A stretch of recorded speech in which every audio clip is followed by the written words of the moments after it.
The rookies of the year have been announced for the 2015 season. Speaking of no-brainers, Jack, Kris Bryant with the Cubs. Yeah, you watch this guy this year, and I love his hitting style. We see the numbers that he was able to put up. Reading quotes from him this year, he talks about going up there, taking a big swing, and trying to hit a fly ball somewhere, just like that. And at Wrigley Field, he did that a ton this season.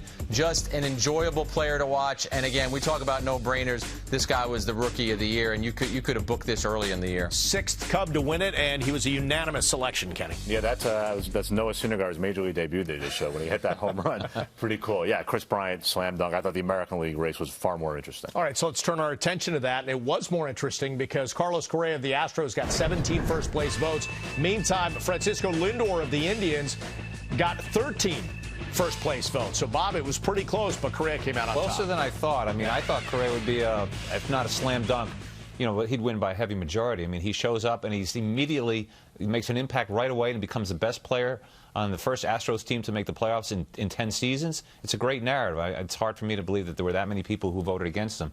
I mean, Lindor's had a terrific season, but to me it was Correa. And the Astros make the playoffs. And Correa, by the way, once he got called up, Jack, just came out with a bang. He did, and he became a leader on that team. What I find interesting about both Correa and Lindor, they both played 99 games. So these were guys who had that big of an impact, not even playing two-thirds of the season. I know we've talked about developing players and knowing when guys are ready.